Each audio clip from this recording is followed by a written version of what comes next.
Arun Kumar Chaudhary, nursing tutor. आज हम पढ़ेंगे ब्लड ट्रांसफ्यूजन। ब्लड ट्रांसफ्यूजन किस प्रकार से और उनकी किन बातों का क्या करेंगे ध्यान रखें। तो क्या है ब्लड ट्रांसफ्यूजन? सबसे ज़्यादा ज्ञानी और अज्ञानी को समझाया जा सकता है, लेकिन अभिमानी को नहीं।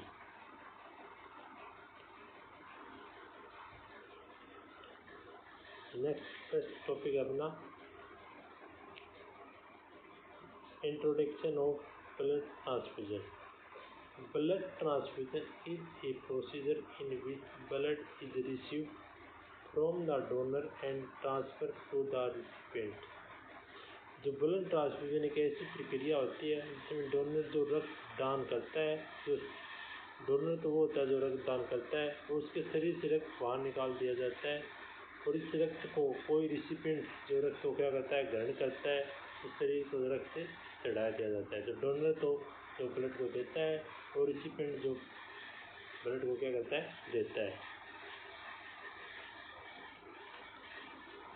नेक्स्ट आता है इसके अंदर some time whole blood transferred and same time blood component are transferred as red blood cell, white blood cell, plasma, clotting factor, platelet. इसमें क्या होता है कभी कभी संपूर्ण क्या होता है ब्लड होता है वो ट्रांसफ़र किया जाता है, जिससे रक्त में सभी प्रकार की जो कोशिकाएं होती है वो प्रेजेंट होती है जिसमें प्लाज्मा प्रोटीन में, किसमें प्रेजेंट होती है प्लाज्मा प्रोटीन। और कभी कभी रक्त अलग अलग भागों में से अलग प्रकार से ट्रांसफ़र किया जाता है, जैसे आरबीसी, डब्ल्यूबीसी, प्लेटलेट और प्लाज्मा। ठीक है, क्या होता है कभी कभी क्या होता है सम टाइम होल ब्लड होता है ट्रांसफ़र किया जाता है, सम टाइम ब्लड कंपोनेंट होते हैं, कभी कभी संपूर्ण रक्त को ट्रांसफ़र किया जाता है, कभी कभी रक्त के सभी प्रकार की कोशिकाएं उसमें प्लाज्मा प्रोटीन भी, और कभी कभी रक्त के अलग अलग भागों को क्या किया जाता है अलग प्रकार से ट्रांसफ़र किया जाता है, जैसे आरबीसी को, डब्ल्यूबीसी को, प्लेटलेट को, प्लाज्मा। नेक्स्ट क्या है selection of criteria of donor. अब इसको आपको जो ब्लड देता है उसको किस प्रकार का वो सिलेक्शन क्राइटेरिया उसको आप डोनर को सिलेक्ट करोगे। एज शुड बी एबो 18 ईयर, उसकी एज क्या होनी चाहिए 18 ईयर होनी चाहिए, और 18 से 16 ईयर। वो रक्त देने वाला कम से 8 साल से ज़्यादा होना चाहिए और 60 साल से क्या होनी चाहिए एज कम होनी चाहिए। वेट शुड बी एबो 45 kg, उसका वजन 45 kg होना चाहिए। हीमोग्लोबिन शुड बी 12.5 ग्राम, उसका हीमोग्लोबिन 12.5 ग्राम होना चाहिए। और last blood donation time schedule 17 week, और जब रक्त दान करता है उससे कम से कम 17 हफ्ते 17 हफ्ते पहले इसने रक्त दिया हो या रक्त निकालना, उससे पहले उसने कम से कम पहले डोनेट किया हो तो उसके 17 हफ्ते के बाद क्या करता है वो सेकेंड बार फिर डोनेट कर सकता है। नेक्स्ट आता है रिजेक्शन ऑफ डोनर। किस चीज़ को आप रिजेक्शन कर सकते हो। If donor has any history viral hepatitis और एड्स, जो रक्त दान कर रहा है उसमें HBS, AG, HIV या कोई भी जीवाणु या विषाणु का इन्फेक्शन हो तो उस रक्त को नहीं लेना चाहिए। ठीक है, HIV वाले पेशेंट को और हेपेटाइटिस वाले पेशेंट का रक्त हमें नहीं लेना चाहिए। If donor has history of malaria last 3 month, और लास्ट 3 मंथ में उसको मलेरिया नहीं हुई होनी चाहिए।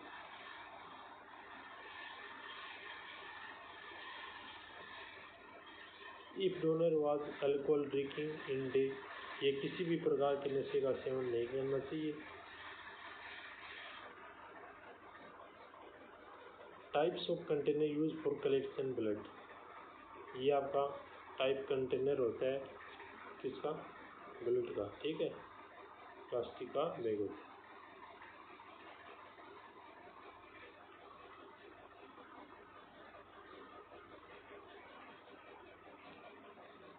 Types of container use for collection of blood, plastic bag of 350 ml in which present 49 ml of anticoagulant।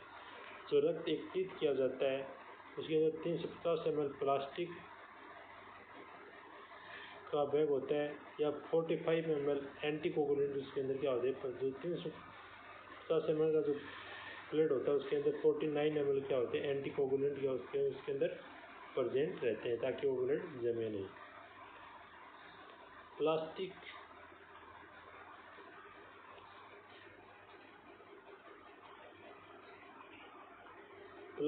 Bag 450 ml which percent 63 ml of anticoagulant.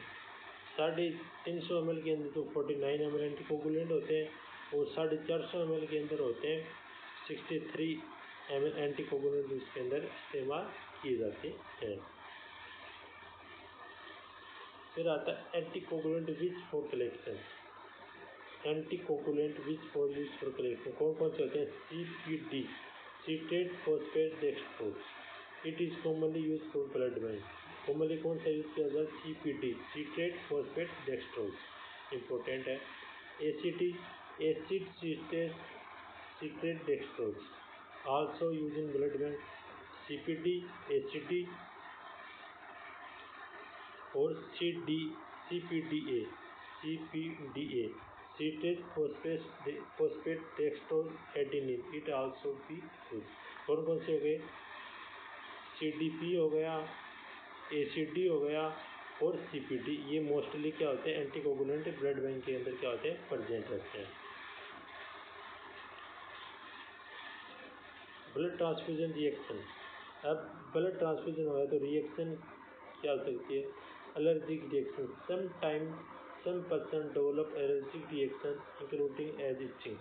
कभी कभी transfer करते समय एलर्जी होने लगती है जैसे खुजली चलना। यदि ऐसी तरह कोई भी रिएक्शन दिखाई दे तो ब्लड ट्रांसफ्यूजन को क्या कर देना चाहिए?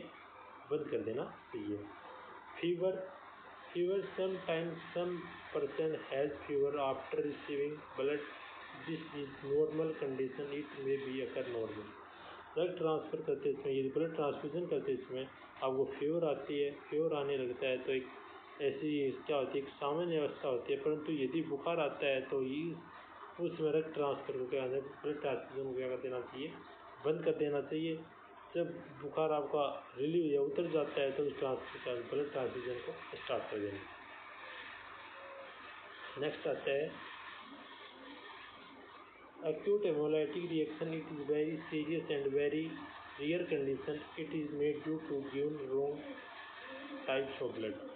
यह एक बहुत ही ज़्यादा खतरनाक रिएक्शन होती है जिससे हमारे शरीर में रक्त कोशिका क्या होती है? टूटने लग जाती है और मरीज को ब्लड चढ़ा दिया जाता है। ये देखा जाता है कि इसी प्रकार का रिएक्शन बहुत कम देखने को मिलता है।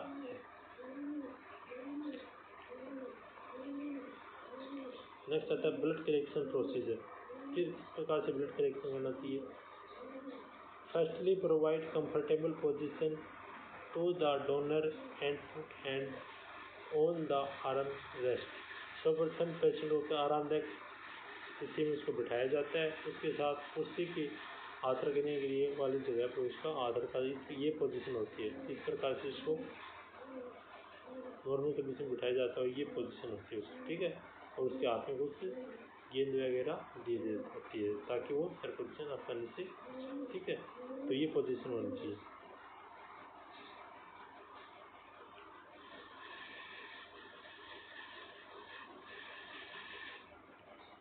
Next, apply tourniquet and select the healthy vein or collection. After the collection veins, clean the air by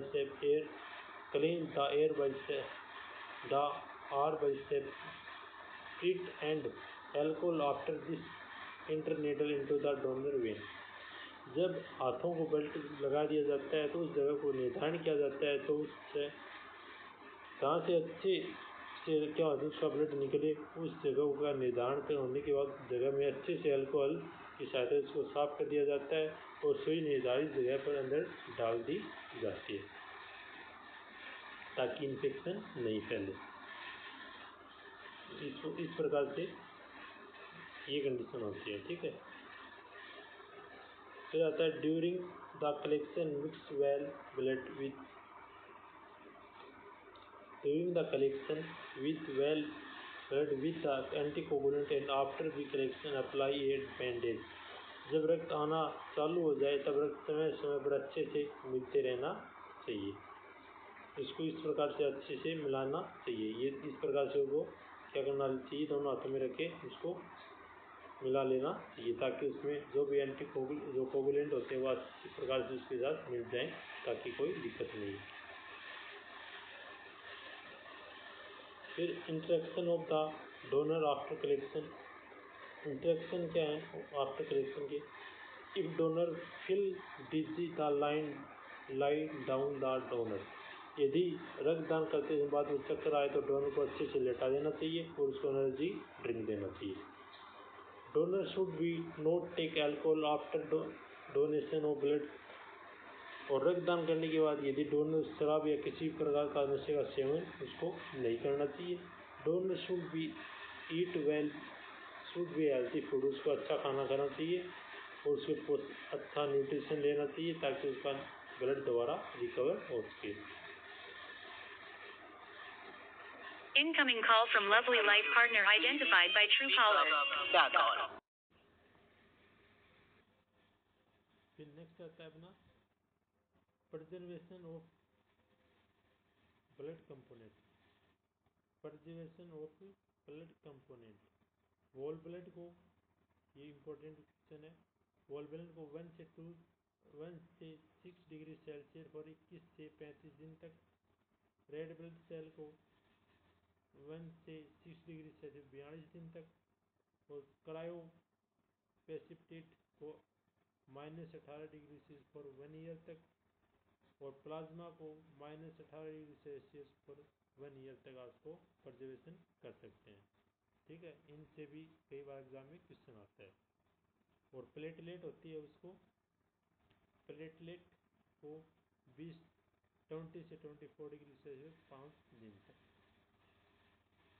ठीक है, तो ये भी आपको एग्जाम के लिए इम्पोर्टेंट टॉपिक है, इनसे एक आप क्वेश्चन जरूर पूछते हैं।